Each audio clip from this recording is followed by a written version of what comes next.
Kemudian apalagi setelah dideteksi, terus obat, terus apa langkah selanjutnya? Nah, Dan pengalaman Bapak untuk menangani TB di tempat kerja Bapak, apakah semuanya tingkat keberhasilannya tinggi? Ini Jadi- ada nggak upaya-upaya preventif yang dilakukan?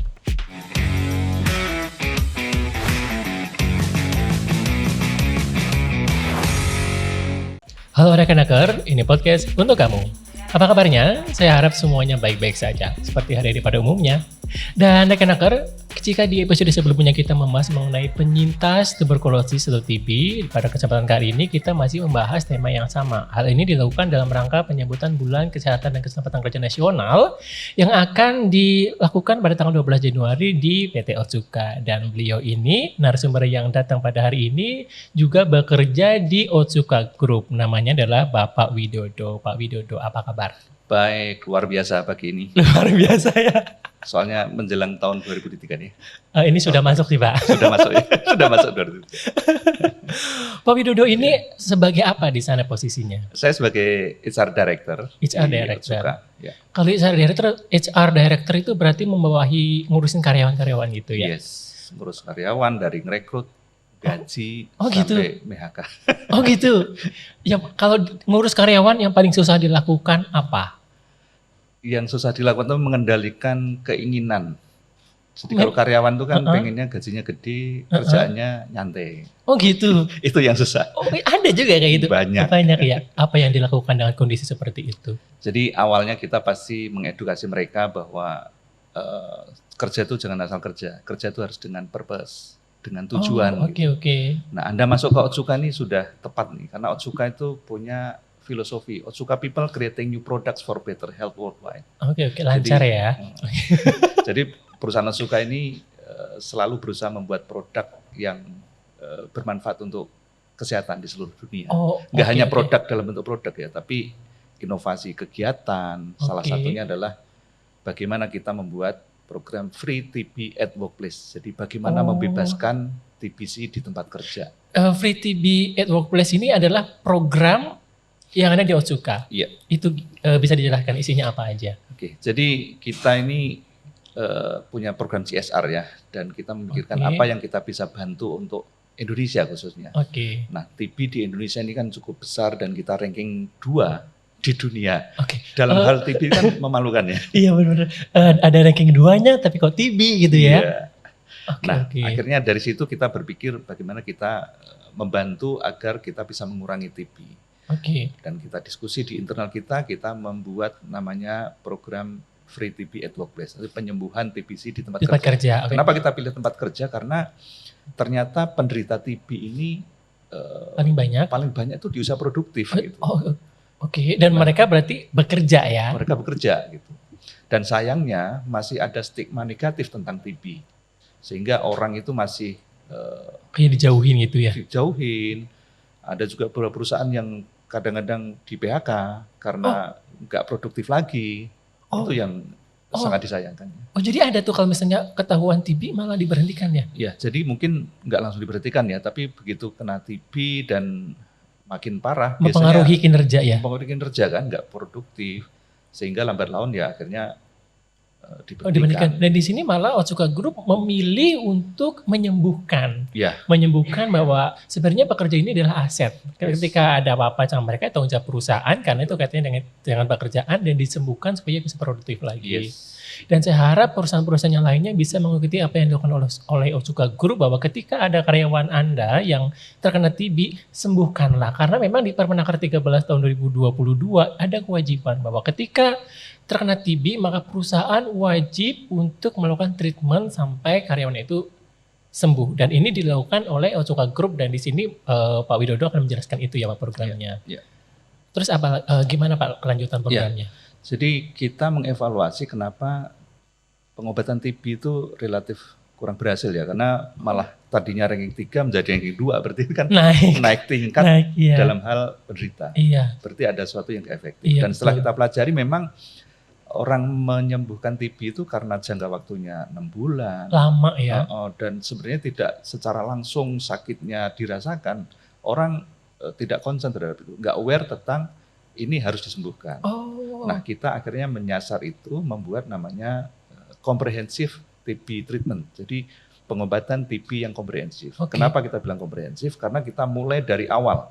Mulai dideteksi. Ya, mulai deteksi. Kebetulan kalau perusahaan kita ada annual medical check up. Jadi dari situ kedeteksi ada suspek, ditemukan suspek, langsung kita informasi ke orangnya. Ini ada suspek, jangan khawatir, perusahaan akan membantu untuk menyembuhkan.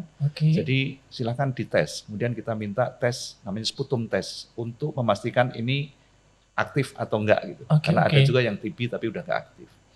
Setelah sputum test dinyatakan, oh ini aktif, maka kita masukkan mereka ke dalam grup untuk penyembuhan TB. Untuk penyembuhan.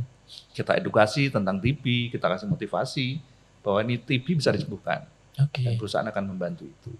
Nah setelah itu kita juga menyediakan dokter untuk memantau telemedicine. Jadi penderita ini akan terhubung dengan dokter? Yes. Itu ada rutin gitu? Rutin, setiap minimal 1 bulan sekali dokter akan ngecek. Tapi karyawan pun boleh sewaktu-waktu menghubungi. Jadi kalau diperlukan ya? Kalau diperlukan. Karena kan sebenarnya begitu terdeteksi TB, dia akan ke dokter di rumah sakit atau puskesmas untuk mendapatkan obat. Nah setelah itu kita pantau dari dokter yang kita rekrut untuk mereka bebas konsultasi kapan aja, atau nanti sebulan sekali minimal dokter akan cek bagaimana perkembangan gejala klinisnya, ada keluhan enggak, pengobatan minum obatnya gimana. Jadi semuanya terkontrol ya? Terkontrol. Nah itu salah satu yang kenapa kita harus lakukan monitoring, karena kalau enggak nanti gagal di tengah jalan juga. Dan termasuk apakah pasien ini minum obat atau tidak juga dikontrol? Yes. Kenapa kita kerjasama dengan bagian HRD atau biasanya EHS ya, Environment Health and Safety, untuk membantu. Jadi pada saat edukasi itu kita ajak keluarga, keluarga karyawan, karena secara prosedur bahwa orang penderita TB itu harus ada PMO, pengingat meminum obat. Biar tidak lupa. Biar tidak lupa. Layer pertama itu adalah keluarga. Tapi HRD dan EHS juga membantu memonitor itu agar mereka comply, patuh terhadap meminum obatnya. Gitu. Kemudian apalagi setelah dideteksi, terus obat, terus apa langkah selanjutnya? Nah, perusahaan juga menyediakan nutrisionis, jadi ahli gizi. Kenapa? Karena untuk menyembuhkan TB dengan cepat dan dengan akurat, harus dipantau gizinya. Jadi apa yang mereka makan juga dipantau? Yes. Jadi pertama kita lakukan meal assessment namanya. Meal habitnya kita tanyain, makannya biasanya apa, terus dinilai sama tim nutrisionis, kemudian nutrisionis memberikan rekomendasi berupa meal plan. Mereka disarankan konsumsinya ini, jadi biasanya nggak begitu jauh berbeda dengan kebiasaan, karena ngerubah kebiasaan makan kan susah ya. Iya benar. Tapi ini ditata komposisinya gizi seimbang. Nah dari situ dibuat meal plan dan mereka diminta mengikuti itu. Tapi dari perusahaan ada mensuplai makanan itu juga? Nah karena orang TB ini kan disarankan untuk konsumsi high kalori, high protein.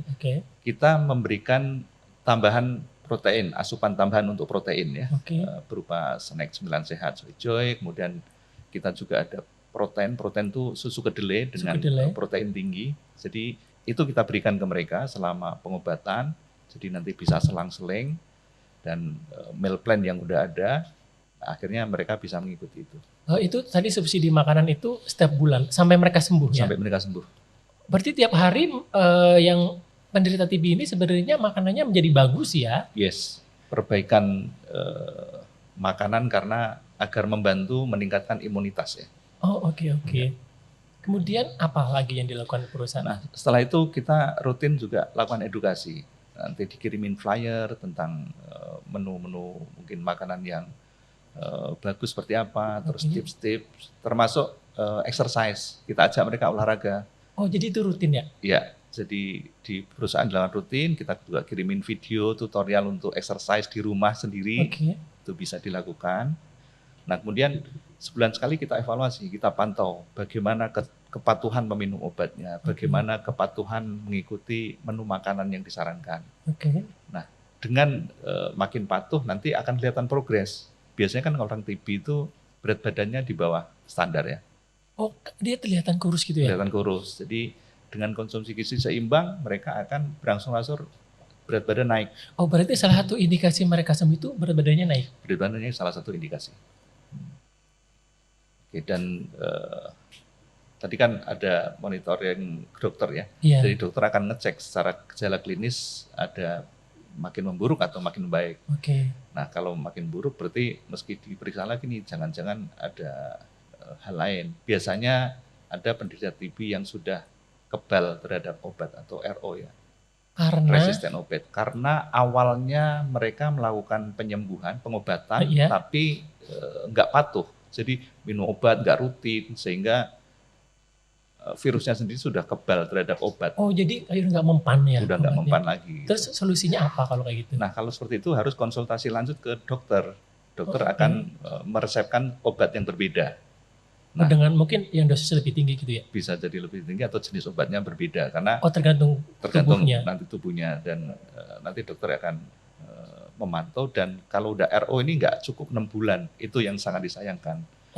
Jadi nggak cukup 6 bulannya itu karena memang harus mengulang dari awal atau karena memang diperlukan lebih panjang? Diperlukan lebih panjang karena tadi obatnya sudah harus berganti dan obatnya bisa jadi nggak cocok, dicoba obat yang lain lagi. Dan harus mengulang dari nol ya? Dari nol lagi. Jadi periodenya panjang kan, yang pertama nggak berhasil karena ada beberapa faktor tadi itu dan dia mengulang dari nol. Oleh karena itu begitu terdeteksi di awal, kita sangat sarankan untuk patuhlah minum obat, tingkatkan imun agar 6 bulan itu selesai. Dan itu bisa disembuhkan. Dan pengalaman Bapak untuk menangani TB di tempat kerja Bapak, apakah semuanya tingkat keberhasilannya tinggi? Jadi kita baru memulai program ini di tahun ini. Tahun 2022 ya? Tahun 2022 kita membuat program yang komprehensif tadi, dan kita nggak cuma di perusahaan kita ya, ada perusahaan lain yang kita juga gandeng, walaupun mengajak perusahaan lain itu ternyata nggak gampang juga. Tidak semudah itu ya? Nggak mungkin juga perusahaan nggak pengen ketahuan kalau ada TB di kantornya gitu ya. Jadi itu yang kita mindsetnya kita pengen rubah, karena kan harus diobati ya. Padahal TB itu bisa disembuhkan ya? Bisa disembuhkan. Dan perusahaan itu ada kewajiban untuk treatment secara baik. Iya. Nah, dari yang sudah berjalan, kita sudah ada 2 orang, bahkan belum sampai 6 bulan tuh, dua orang setelah diperiksa dokter dinyatakan pengobatan selesai. Jadi bisa? Bisa. Jadi tergantung orangnya tadi ya. Jadi kalau misalkan gizinya bagus, imunnya meningkat, konsumsi obatnya rutin, itu akan lebih cepat recovery-nya. Dan ini terbukti dari yang kita lakukan. Dan ini sebenarnya kayak treatment TB ini kan kerjasama antara pemerintah dan perusahaan, di mana pemerintah kan menyediakan obat secara gratis TB ini, dan perusahaan ini menyediakan makanannya bernutrisi dan mengontrol, memonitoring supaya individu yang terkena TB ini patuh pada anjuran dokter supaya pengobatannya sesuai dengan yang direncanakan gitu. Betul. Ya. Kemudian gini, di Otsuka ini ada nggak upaya-upaya preventif yang dilakukan? Jadi selain sudah yang kuratif tadi ya, yang menyembuhkan ya, kita sendiri mempunyai program namanya Employee Wellbeing Program. Apa itu? Jadi kita dari hasil medical check up, kita lakukan analisa. Ada kelainan secara kesehatan nggak? Contoh, kolesterol tinggi, obesitas, berat badan tinggi. Kemungkinan penyakit lain. Kemungkinan penyakit lain itu yang kita biasanya pilih 5 penyakit yang paling sering muncul, dan itu kebanyakan dari lifestyle. Nah, dari situ kita membuat namanya wellness program. Jadi orang-orang yang punya masalah itu kita edukasi, kita ajak olahraga, dan kita juga support nutrisi. Termasuk ada seminar-seminar, nggak cuma tentang olahraga ya, tapi mental health juga kita edukasi. Itu penting ya. Ya, apalagi kemarin pada saat pandemi itu orang-orang tingkat stresnya tinggi. Iya, benar-benar. Nah, dari situ berangsur-angsur orang mulai berat badannya turun, BMI-nya turun, kolesterolnya turun. Memang susah ngajak orang untuk sehat itu ya, tapi kita nggak menyerah. Merubah gaya hidup ya. Merubah gaya hidup itu cukup tinggi. Dan sejauh ini setelah itu dilaksanakan, apa evaluasi Bapak? Pertama memang butuh kesadaran dari diri sendiri ya untuk sehat. Ya. Jadi kemarin beberapa success story sudah kita sampaikan, dan kita akan bikin program yang selanjutnya untuk wellness. Tapi yang dari sisi TB, ini kita juga melakukan inovasi yang lain. Kita akan melaunching aplikasi mobile apps untuk menjadi pengingat minum obat. Di situ juga ada konten edukasi, nutrisi juga. Itu bisa di-download semua orang? Semua orang bisa download. Apa nama aplikasinya? Sebenarnya nanti akan kita launching di tanggal 12 itu. Oh, jadi ini masih rahasia ya? Masih rahasia. Ditunggu nanti kita akan launching, mudah-mudahan Bu Menteri nanti yang melaunching ya. Oke. Kemudian apa yang ingin Bapak sampaikan kepada karyawan atau para kelompok pekerja buruh terkait jika Anda terkena TB, apa nasihat untuk mereka? Ya, untuk karyawan gini, pertama adalah lupakan tentang stigma negatif. Oh iya, itu dulu mungkin COVID itu orang juga menghindari ya, tapi lama-lama COVID menjadi biasa. Dan TB ini tanggung jawab bersama, karyawan, perusahaan, pemerintah, dan masyarakat. Gitu. Jadi harus sama-sama berkolaborasi untuk memberantas TB. Dan yakinlah TB itu bisa diobati, bisa disembuhkan. Dan yang kedua mungkin perusahaan ya, ya harus membuka diri gitu, bahwa ini adalah sesuatu yang menjadi tanggung jawab bersama, dan kita mengajak seluruh perusahaan untuk ayo jalankan program seperti yang kita laksanakan agar nanti membantu pemerintah untuk bagaimana meminimalkan TB di 2030 itu eliminasi.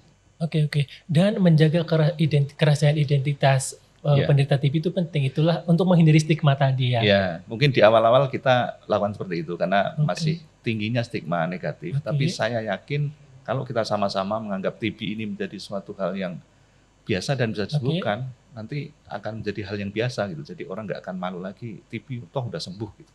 Sekarang pertanyaan terakhir, setelah Bapak melakukan program yang tadi itu, apakah ada perubahan tanggapan atau pandangan karyawan di tempat kerja Bapak terkait TB?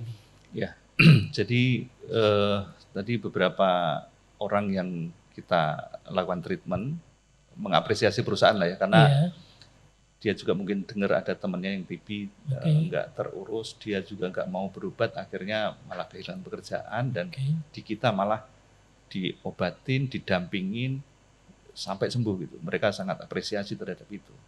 Oke. Dan Pak Widodo, sepertinya kita sudah sampai penghujung acara untuk ngobrol-ngobrol terkait penanganan tuberkulosis di perusahaan. Pak Widodo, terima kasih sudah meluangkan waktu untuk ngobrol-ngobrol bersama kami dari Kementerian Ketenagakerjaan. Dan untuk rekan-rekan dimanapun Anda berada, saya yakin informasi ini sangat penting dan bermanfaat. Dan semoga semakin banyak perusahaan-perusahaan yang aware, peduli terkait kesehatan pekerja atau buruh mereka kaitannya dengan tuberkulosis atau TB. Dan rekan-rekan jangan lupa untuk follow semua media sosial kita yang saya taruh di bawah ini untuk informasi ketenagakerjaan lebih lanjut. Dan akhirnya saya Dawan Sumardiono dan rekan saya Bapak Widodo pamit undur diri, sampai jumpa di lain episode.